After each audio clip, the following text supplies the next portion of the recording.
L'opposition camerounaise peut-elle compter sur le conseil constitutionnel du dictateur Paul Biya? Non, il y a des choses ici dehors. Est-ce qu'un dictateur organise des élections? J'ai déjà donné une conférence ici sur ce sujet, où j'ai démontré qu'un dictateur n'organise jamais les élections. Parce qu'une élection, par définition, est une opération par laquelle sont sollicités les suffrages réels d'un peuple pour déléguer ses pouvoirs à des dirigeants qu'il choisit librement, de façon transparente, équitable, juste. C'est ce qu'on appelle une élection. Mais en tyrannie, en dictature, il n'y a pas d'élection. On organise des parodies d'élections, quelque chose qui ressemble à l'élection, mais qui n'en est pas. Le but est de donner une légitimité apparente, cosmétique, artificielle, à un régime pourri de la tête aux pieds. C'est ce que j'appelle les parodies électorales de la France-Afrique. Alors que le Cameroun est confronté à une crise politique persistante, l'opposition a décidé de porter ses contestations électorales devant le Conseil constitutionnel. Ce recours, motivé par des violations flagrantes de la loi électorale par le régime de Paul Biya, met en lumière les défis d'une opposition face à un système perçu comme verrouillé et profondément antidémocratique. Dans cette vidéo, nous analysons cette démarche courageuse mais risquée, qui soulève des questions fondamentales. Les institutions camerounaises, façonnées par des décennies de pouvoir autoritaire, peuvent-elles garantir une justice impartiale? Ce recours au Conseil constitutionnel a-t-il une chance d'aboutir ou s'agit-il d'un symbole fort pour dénoncer les limites de la démocratie au Cameroun? Restez avec nous pour comprendre les implications de cette contestation politique et ce qu'elle révèle sur l'état des institutions dans un pays où la voix de l'opposition est constamment muselée. Cette affaire est bien plus qu'un simple litige électoral. Elle incarne la lutte pour la transparence, la justice et une véritable alternance démocratique en Afrique centrale.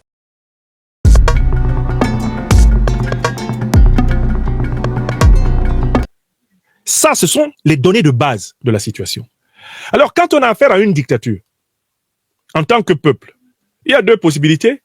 Soit on s'engouffre dans les élections superficielles, artificielles, organisées par la dictature, et à travers la contestation de la fraude électorale, on peut arriver à faire reculer la dictature et à obtenir une alternance. Ça, c'est la voie qu'on appelle la voie réformiste.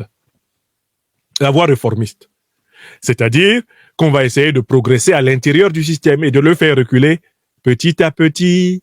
L'oiseau fait son nid, petit à petit, l'oiseau fait son nid.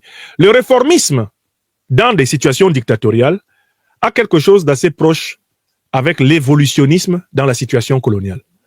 La doctrine évolutionniste, pendant la colonisation, disait que les Africains devaient être calmes et que progressivement, par la volonté de Dieu, progressivement, peu à peu, ils sortiraient de leur barbarie et ils commenceraient à apparaître et à se rapprocher de l'idéal absolu de l'homme blanc. C'était ça la doctrine de l'évolutionnisme colonial. C'est-à-dire que les Africains étaient condamnés à être sur une ligne imaginaire qui menait de l'animal légèrement inférieur à l'Africain, jusqu'à l'homme blanc tout en haut. Et l'Africain devait marcher lentement sur la ligne qui le conduirait, mais jamais tout à fait au bout, vers la même situation que l'homme blanc. Cette ligne-là, c'était la ligne de l'évolutionnisme colonial. On va aller doucement. Vous ne pouvez pas être comme nous. Réfléchissez, c'est pas possible. L'ingratitude est une maladie unique, qui n'est pas transmissible à l'homme. Hein? Vous connaissez un contemporain qui a rappelé ça aux Africains, non? L'ingratitude n'est pas une maladie transmissible à l'homme. Celui qui a utilisé cette formule se proclame homme et dit que les Africains qui ne l'ont pas remercié pour toute la barbarie coloniale, négrière, néocoloniale et consorts, que ces Africains ne sont pas des hommes. Pourquoi? Parce qu'ils sont ingrats. Or, l'ingratitude est une maladie qui ne se transmet pas aux hommes. Donc, dans l'évolutionnisme colonial, il y avait ce qu'on appelle le plafond de verre. C'est-à-dire que quel que soit l'effort que le colonisé va faire, il ne sera jamais l'égal du colon. Et c'est ça le piège de l'évolutionnisme colonial. On retrouve ça dans une certaine théorie réformiste face à des régimes dictatoriaux. Les réformistes disent petit à petit, l'oiseau fait son nid. Petit à petit, l'oiseau fait son nid. C'est-à-dire qu'ils disent que, au fur et à mesure que le régime va organiser des élections truquées, la contestation va monter jusqu'à ce que le régime soit obligé d'organiser des élections transparentes. Et là, il va perdre le pouvoir. Ça, c'est la voie du réformisme, qui est une copie de l'évolutionnisme colonial. L'évolutionnisme colonial, eh bien, son équivalent, c'est le réformisme en dictature, le réformisme dictatorial. Ça, c'est donc une voie. Mais il y a une autre voie. C'est la voie de la révolution citoyenne populaire. Cette voie aussi a deux possibilités. Soit c'est la révolution citoyenne populaire armée, et ça, c'est la responsabilité des hommes armés. Là, c'est l'affaire des militaires, de gens qui sont capables de combattre avec des armes de guerre. Soit c'est la révolution populaire, citoyenne, sans armes. L'arme étant ici le pouvoir du nombre, le pouvoir de la masse sur l'appareil répressif d'État. Votre serviteur a toujours prôné, dans les dictatures, l'usage de la deuxième arme, à savoir la révolution populaire citoyenne, avec le pouvoir de la masse sur l'appareil répressif, la submersion de l'appareil répressif, afin de mettre en œuvre des transitions qui nous permettent à terme d'organiser de vraies élections. La question qui se pose au Cameroun, c'est, quand vous regardez la situation du Cameroun, une dictature de plus de 64 ans, une dictature de bientôt 65 ans, parce que le régime d'Ahidjo, 1959, 1982, soit pratiquement 23 ans. Le régime de Biya, 1982, 2025, soit maintenant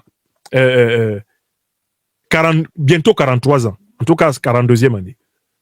Ces régimes sont des dictatures. Ce sont des régimes où les institutions sont sous le contrôle du dictateur. Il contrôle par les nominations, il contrôle par la corruption, il contrôle par la violence. Et même la justice est entre ses mains. Les magistrats de la Cour constitutionnelle sont des obligés du président de la pseudo-république bananière. Il les nomme tous et ils sortent presque tous de son propre parti politique. La commission électorale, elle est dominée par ses partisans. Et elle n'a même pas le pouvoir de proclamer les élections sans que lui n'ait donné l'imprimatur. Donc, en fait, au Cameroun, comme dans toutes les dictatures, et c'est la situation de la Côte d'Ivoire, par exemple, mais écoutez, la voie électorale est condamnée à reproduire la dictature. La voie électorale est condamnée à aller vers la parodie électorale. C'est ça la situation. Donc, dans cette situation, en effet, l'opposition réformiste utilise, elle a raison, toutes les voies de recours. Mais l'erreur qu'elle commet, c'est de penser qu'elle a affaire à un état de droit. On peut utiliser des voies de recours dans des pays où il reste encore un peu de l'état de droit. C'est la posture dans laquelle je suis ici en France. J'utilise des voies de recours parce que c'est possible. La contestation de la politique africaine de la France, à laquelle je me livre à partir de la France, cette contestation est possible parce qu'il reste quelque chose de l'état de droit français. D'accord? La même contestation, en partant du principe que je serais dans un pays comme le Cameroun, eh bien, je serais normalement un mort. Dans le meilleur des cas, un prisonnier. Et c'est sûrement un exilé. Nous le savons, oui ou non? C'est parce que dans les pays occidentaux où nous vivons, nous qui sommes par exemple, il y a encore un embryon d'état de droit qui vit. Et qui fait que la brutalité des pouvoirs est obligée de passer par beaucoup de médiation. Alors que dans un pays comme le Cameroun, la brutalité du pouvoir n'a pas de médiation. Il n'y a rien qui les arrête. Dès qu'ils ne sont pas d'accord avec vous, ils vous cherchent pour vous blesser, pour vous tuer. Ils vous cherchent vraiment tout de suite là, pour vous blesser, pour vous tuer. S'ils n'ont pas réussi, finalement, ou pour vous emprisonner, ou pour vous chasser de votre pays. Voilà la nature du régime auquel nous avons affaire. Alors, moi, je ne dis pas simplement vive la France, je dis vive les révolutionnaires français. Parce que cet état de droit embryonnaire que nous avons encore et que menace la dictature de M. Macron, il a été obtenu par des luttes du peuple français. Et des peuples du monde qui ont accompagné le peuple français dans sa lutte contre le nazisme et le fascisme. Ça aussi, nous les Africains, nous y sommes pour quelque chose. L'état de droit existe en France parce que mes ancêtres ont combattu ici contre le fascisme et le nazisme. Attention, quand on dit vive la France, il faut dire vive la France révolutionnaire. Ajoutez révolutionnaire. Vive la France révolutionnaire. Vive la France antifasciste. Vive la France antiraciste. Nous n'avons rien contre cette France-là. Vous avez compris? Et c'est grâce à ces luttes révolutionnaires, eh bien, des Françaises et des Français du passé et des alliés de la France, qu'il y a un embryon d'état de droit qui survit malgré toutes les vesanies en France. et qui menace de disparaître en permanence. Parce qu'en fait, l'état de droit, tant qu'on ne le défend pas, il s'effiloche, il s'effrite. Mais je reviens à la situation camerounaise.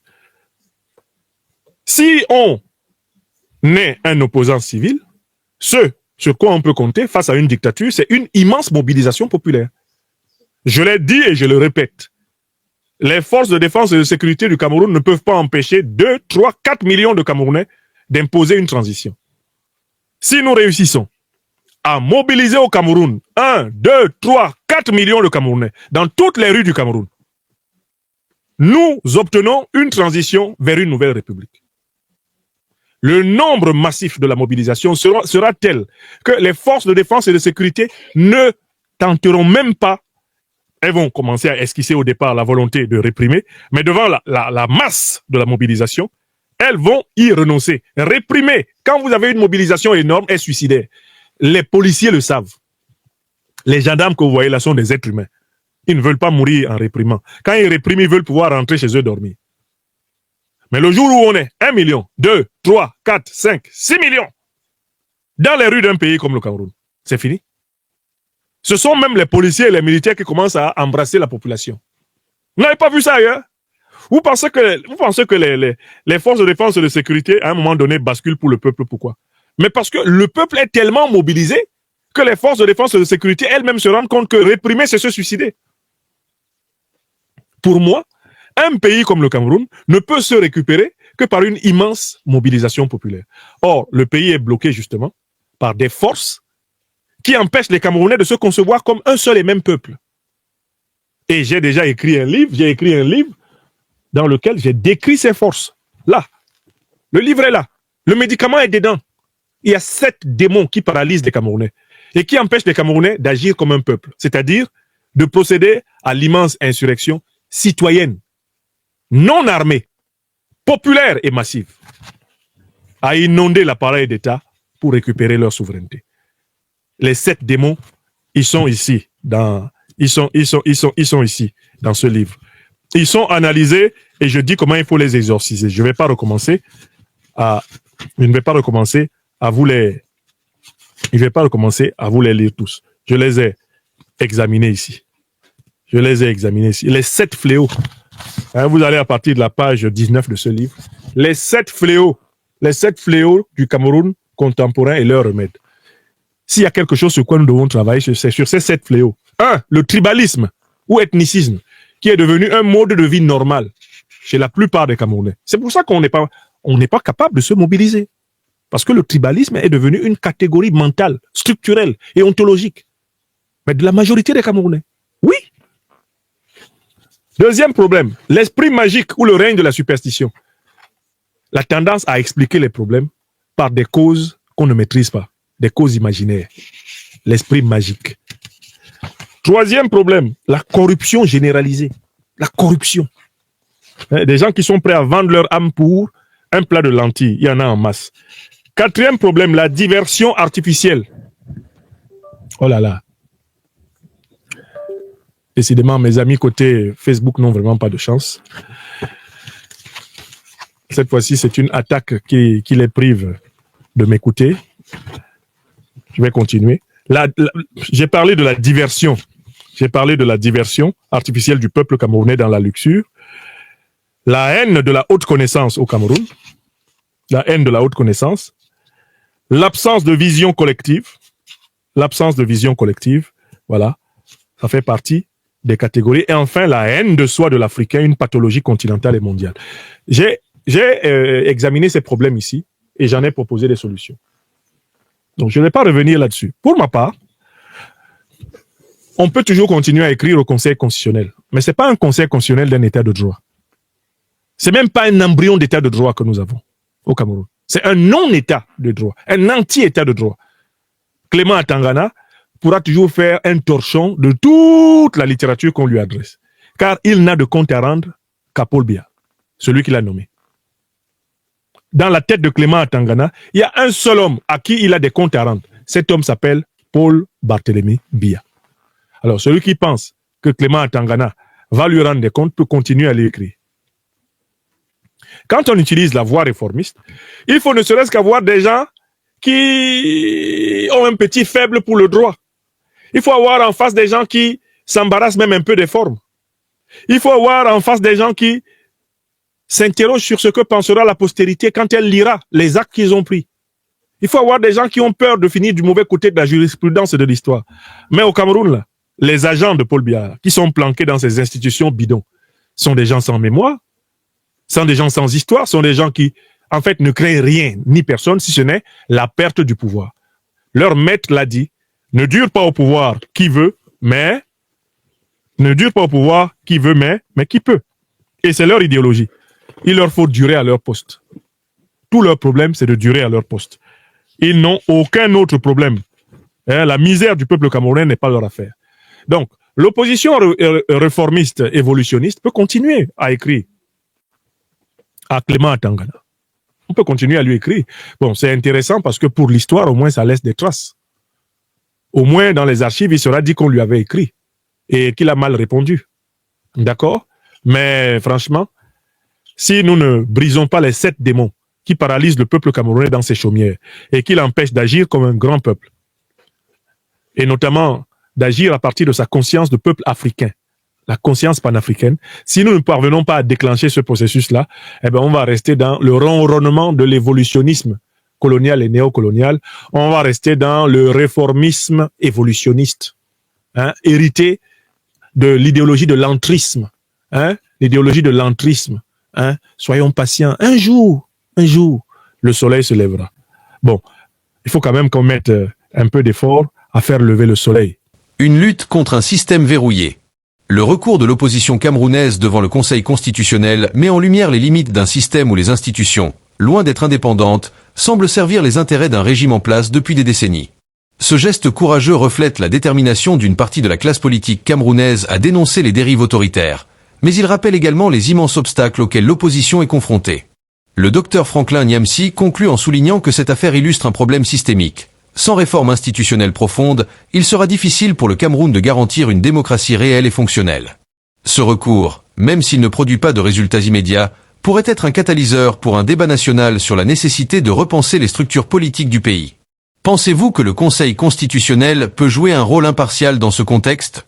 Quels changements sont nécessaires pour redonner confiance au peuple camerounais dans ses institutions ? Partagez vos réflexions en commentaire et enrichissez le débat sur l'avenir démocratique du Cameroun.